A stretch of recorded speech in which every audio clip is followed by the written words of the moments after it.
नमस्कार, आप देख रहे हैं देश रोजाना। मैं हूं बेनजीर हाशमी। हरियाणा की खास खबरें बताने से पहले आइए एक नजर डालते हैं अभी तक की बड़ी खबरों पर। तमिलनाडु के हिंदूवादी नेता दक्षिणी जिला उप प्रमुख मणिकंदन की बेरहमी से की गई हत्या। हथियारों से लैस भीड़ ने रास्ता रोककर किया कत्ल। धनबाद आशीर्वाद टावर हादसे पर पीएम मोदी ने जताया शोक। मृतकों के घर वालों के लिए मुआवजे का किया ऐलान। रांची से करीब 160 किलोमीटर दूर धनबाद आशीर्वाद टावर में लगी थी भीषण आग। केंद्रीय गृह मंत्री अमित शाह भारतीय जनता पार्टी संगठन को मजबूत करने के उद्देश्य से पश्चिम बंगाल में फरवरी में करेंगे दौरा। संयोग से 2024 में लोकसभा चुनाव से पहले बीजेपी का केंद्रीय नेतृत्व अपने संगठन को करेगा मजबूत। नेपाल से गोरखनाथ मंदिर पहुंची शीलाग्राम शीला, अब अयोध्या के लिए होगी रवाना। नेपाल के जनकपुर से 2 विशाल ट्रकों से लाई जा रही है शीलाग्राम शीला। यूपी के गोरखपुर मंदिर में पहुंच गई है मूर्तियां। पड़ोसी देश पाकिस्तान में झील में हुए नाव हादसे में मरने वालों की संख्या बढ़कर हुई 48। लापता 9 छात्रों की शवों की तलाश है जारी। वित्त मंत्री निर्मला सीतारमण ने आम बजट 2023-2024 को कर दिया है पेश। वित्त मंत्री ने कहा टैक्स रिटर्न की प्रोसेसिंग 90 दिन से घटाकर 16 दिन में हो गई है। वही खास तरीके की सिगरेट भी हो गई है महंगी। तो ये थी देश दुनिया की खास खबरें और चलिए अब बात करते हैं हरियाणा की बड़ी खबरों की। 1100 करोड़ रुपए अप्रैल से पहले खर्च करने के लिए हरियाणा सरकार ने विधायकों को सौंपी है जिम्मेदारी। वहीं बिना ई टेंडरिंग वाले 2 लाख रुपए तक के कार्य के लिए 1280 प्रस्ताव आ चुके हैं अब तक। हरियाणा में ई टेंडरिंग के विरोध का असर अब गांवों के विकास कार्यों में दिखने लगा है। हरियाणा सरकार पंचायतों के खाते में 1100 करोड़ रुपए की राशि भेज चुकी है, लेकिन शपथ लेने के 2 महीने बाद भी नवनिर्वाचित पंचायतें ई टेंडरिंग वाले प्रस्ताव भेजने में रुचि नहीं दिखा रही हैं। आपको बता दें कि अब तक विकास और पंचायत विभाग के पास ई टेंडरिंग वाले मात्र 20 प्रस्ताव ही आए हैं। इसके अलावा 2 लाख रुपए तक के बिना ई टेंडरिंग के होने वाले विकास कार्यों के लिए 25 करोड़ 60 लाख रुपए के 1280 प्रस्ताव आ चुके हैं। हरियाणा के सीएम ने 2020 बैच के SCS अधिकारियों को पढ़ाया ईमानदारी का पाठ।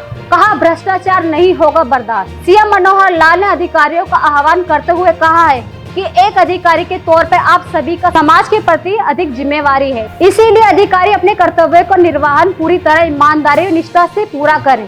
साथ ही अधिकारियों से संवाद करते हुए मनोहर लाल ने कहा है कि सरकार भ्रष्टाचार पर जीरो टॉलरेंस की नीति को अपनाए हुए है। भ्रष्टाचार किसी भी स्तर पर बर्दाश्त नहीं किया जाएगा। उन्होंने अधिकारियों का आह्वान करते हुए कहा है कि एक अधिकारी के तौर पर आप सभी की समाज के प्रति अधिक जिम्मेवारी है, इसीलिए अधिकारी अपने कर्तव्य को निर्वहन पूरी ईमानदारी व निष्ठा से करें। केंद्रीय बजट से हरियाणा को भी है कई उम्मीदें। एनसीआर के 14 जिलों के लिए स्पेशल पैकेज की दरकार। लॉजिस्टिक हब हॉर्टिकल्चर मार्केट पर भी होगा फोकस। केंद्रीय वित्त मंत्री निर्मला सीतारमण के बजट से हरियाणा को भी कई उम्मीदें हैं। सूबे के एनसीआर एरिया में आने वाले 14 जिलों के लिए सीएम मनोहर लाल खट्टर ने विशेष पैकेज की मांग कर चुके हैं। इन जिलों में बुनियाद ढांचे, पानी, कनेक्टिविटी को डेवलप करने और मेंटेनेंस पर भी खर्चे के लिए सरकार को आर्थिक मदद की जरूरत है। सबसे अहम बात यह है कि राज्य के अधिकांश औद्योगिक क्षेत्र इन्हीं जिलों में आते हैं।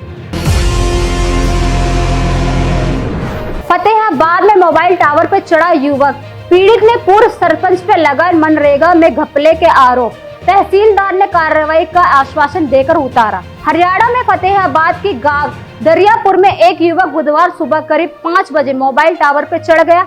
वही युवक का आरोप है कि गांव के पूर्व सरपंच ने मनरेगा के कामों में घपला किया है।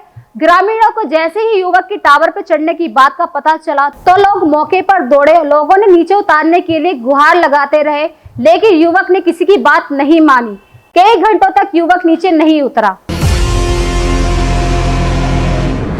अनिल विज ने स्वामी प्रसाद मौर्य के बयान पर दी है प्रतिक्रिया। अनिल बोले, मौर्य की इतनी हैसियत नहीं है, हिंदू और नॉन हिंदुओं का विभाजन करना चाहते हैं स्वामी। हरियाणा के गृह मंत्री और स्वास्थ्य मंत्री अनिल विज ने समाजवादी पार्टी के नेता स्वामी प्रसाद मौर्य के बयान के बाद समाजवादी पार्टी द्वारा रामचरितमानस की प्रतियां जलाए जाने पर तीखी प्रतिक्रिया दी है। विज ने कहा है कि स्वामी प्रसाद मौर्य यह सब अपने आप नहीं कर रहे हैं और ना ही उनकी इतनी हैसियत है। हमारे हिंदू संस्कृति इतनी महान है, बहुत से लोग बाहर से आए हैं, मुगल आए हैं और अन्य लोग भी आए हैं, लेकिन हिंदू संस्कृति का कोई कुछ नहीं बिगाड़ सका है। गृह मंत्री ने कहा है कि समाजवादी पार्टी और दूसरी अन्य राजनीतिक पार्टियों द्वारा हिंदू विरोध राजनीति करने का यह मिला जुला प्लान है। तो ये थी अभी तक की खास खबरें। कल फिर होगी मुलाकात कुछ नई खबरों के साथ।